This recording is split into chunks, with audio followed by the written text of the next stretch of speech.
It's dry skin. I thought it was infectious at some point. I thought there was Dandruff is not infectious at all. it's You cannot, bacterial, right? There's something bacterial. you can't I catch think the only thing dandruff. that make it anything contagious through dandruff is just make the skin weak and like maybe opening up the wound on the A scalp. sore, maybe. This is your Yeah, type of maybe. this is But no, dandruff is not contagious, nor is Like seborrheic blood, like dermatitis. dandruff can carry Like blood this is cells and big stuff, toe, like if you open and you up a got the wound and like little toe. you're shedding dandruff, can't that like, You're really overthinking this. I'm just trying to like put my mind to.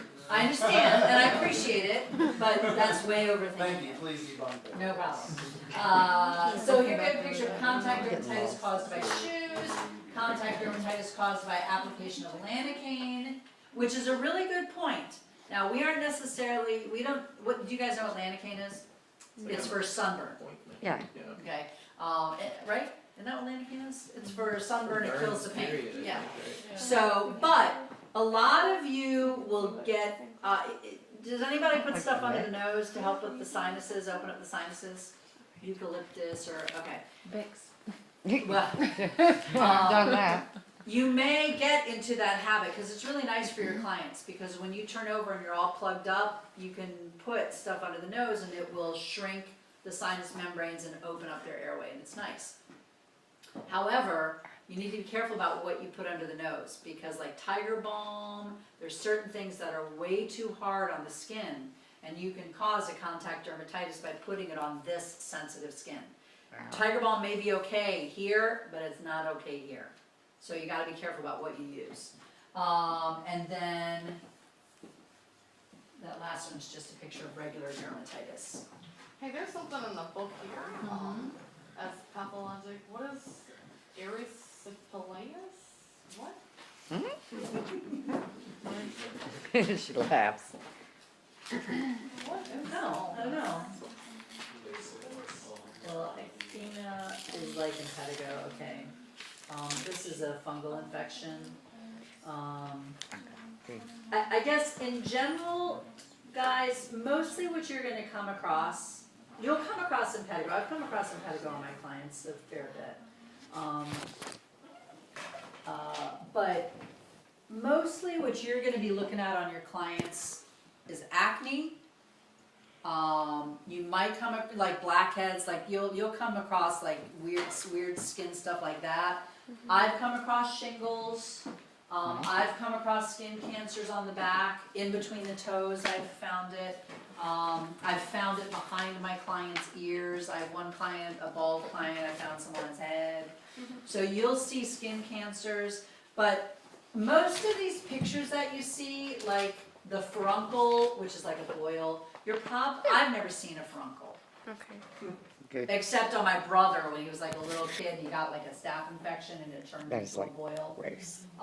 But a lot of these things you will never see. You'll probably see psoriasis. Is psoriasis contagious?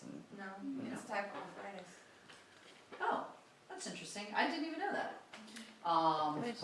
That's where you get silver. It's like silver scales on your skin, a thickening of the skin, and it's itchy for the eye. It's very unattractive. And that's Yeah, it like can be painful. arthritis? You can have It's a type of rheumatoid arthritis, actually. That's very you interesting. can I have didn't know that. psoriatic arthritis or you can have psoriasis. So Oh, it's an okay. autoimmune. It's actually there's psoriasis and then there's psoriatic. Psoriatic arthritis. Yes. Okay, gotcha. Okay. So there is a type of psoriasis that is not related to arthritis, Right. and there is a type that is. Mhm. Okay, good. Thank you. I only know that because I coded a million times. That was just a good thing. So, the biggies that you need to pay attention to are herpes, Yep. because you will have clients that are embarrassed to tell you that they have herpes, and, what can I tell you? I probably have 5 clients, that they know when they come in, they've gotta tell me if they're active or not. It's not that big a deal. You'd be, I could probably guarantee you there's people in this collection who have herpes. I mean, like 1 in 3 people have herpes these days. So it's very common. And so if you see something on somebody's butt is a very common place to see it. Or, obviously just sort of in this region, but where we will most commonly see it is on the butt because it gets exposed. You can't be shy about it, but you also have to be really careful about how you approach your client about it. And your best that is to just avoid it and Good. not touch it. So, cause that's Yeah. highly contagious. So, okay. That's Sore is also Alright, very skin disorders, more, here we got psoriasis, scabies. What are scabies? it's gross. That sounds gross. Oh, that's the lice type of lice. Scabies are actually a bug, yeah, they're like a little, Bed bugs. yeah, they get, like skin mites, yeah, they get under the skin and they're very itchy, they're not fun, scabies, and they are contagious, so you wanna be careful about scabies. So here's a picture of a squamous cell carcinoma. Vitiligo, I have a client who has vitiligo, I've seen people with that. we've all seen vitiligo. Oh yeah. If you have ever seen a picture of Michael Jackson, I gotcha. you've seen vitiligo. I thought it just So it's changed. where the skin pigmentation changes and and it's lightness, and this is not exclusive to African American skin. Both of my clients who have it are white. And and it's kind of funny because they'll lay down on the table and you'll uncover, and like you saw them last week, and all of a sudden they've got these little white dots on their back, and then maybe the next time they come in it's worse. And So it changes. So that's- it can get a lot worse. So yeah, I it mean, can it can get it worse, can but can it impact the entire skin. Better? Like, does it not? You Is it really really can't, they inflammation? do not know how to improve it. They do not know, there is medication you can take for it, but they really. I mean, like, is it like a herpes thing where? No, it it's flares not up? contagious or anything. No, I mean, like, No, when it he needs flares to up, fluctuate. it's sometimes, yeah, does it Oh. fluctuate? I don't know. I do know it gets worse. And yes, because I have one client that hasn't changed at all in a long time. This is my sister. Yeah. But it can also be, and forgive me, I'm blank, I'll have to look up the other name. There is a type of thing that looks like vitiligo, but it's actually a fungus. It's called like a sun fungus. And, Fungus. yeah, a fungus. And it can create the same type of hypopigmentation. So I'm just gonna never go back to the same, to the normal No, color. no. One of my clients has it just like this. It's very common in the hands. And it's an older gentleman. And he actually puts makeup on his hands sometimes. And then my other client is on her back.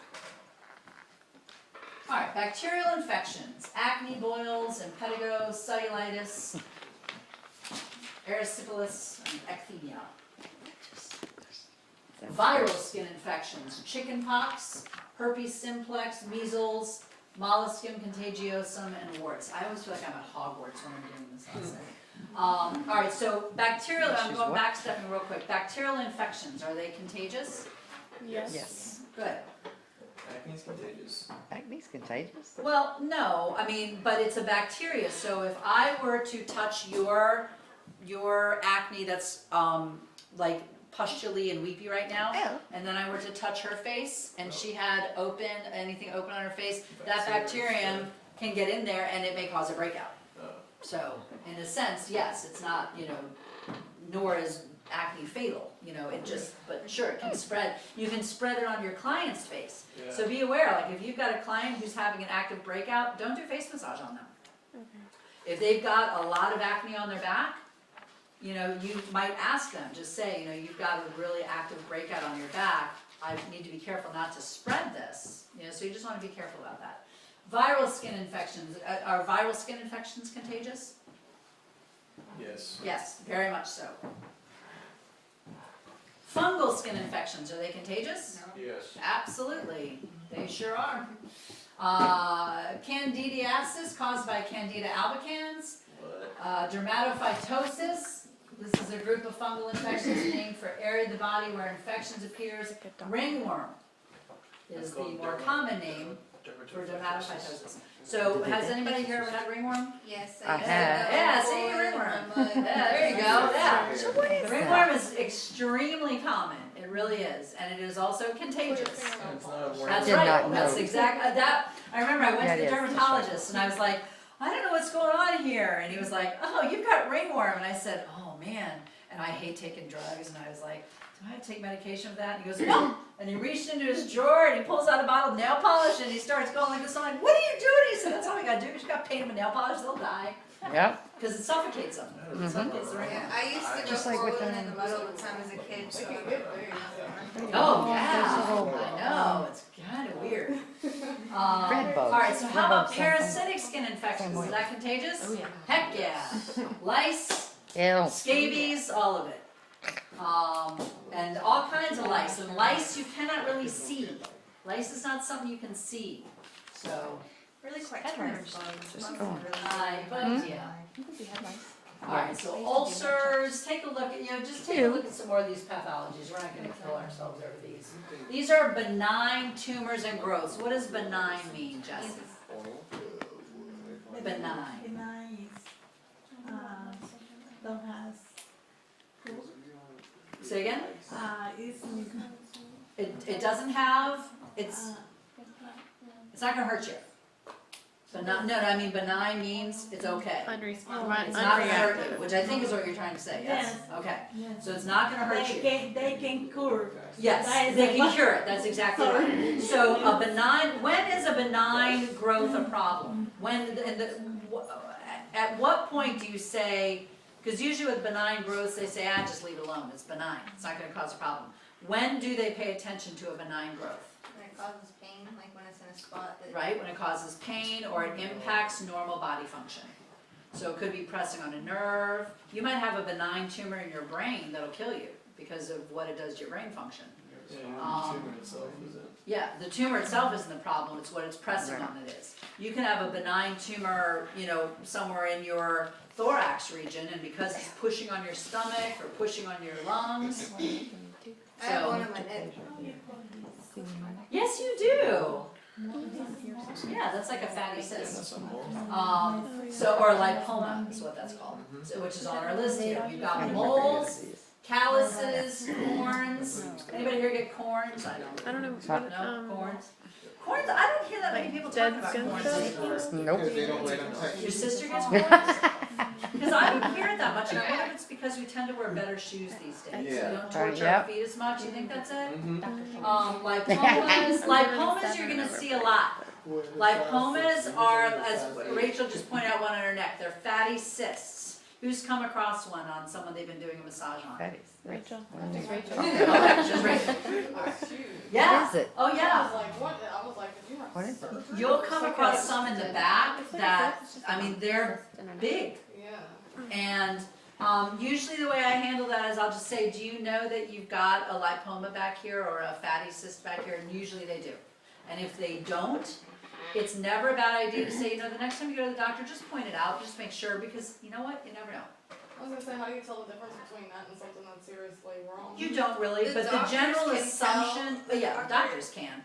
But Like whenever they tested mine, they said because of how squishy it is, that if it was cancerous, it'd be harder to right, I mean, that's the thing, is normally it's gonna feel kind of squishy, which usually tells you that it's a fatty cyst. What are the But- causes of those usually? It's genetic, generally. I mean, it's Yeah, kind my of, dog people gets are prone to them. Like my dog gets them, and you can develop them, and then your body can reabsorb them, and then they'll come back, and then your body can reabsorb them. I mean, they're really weird. They're kind of cool. Sebaceous cysts, seborrheic keratosis, skin tags, and angiomas. Those are examples of benign tumors. Skin tags.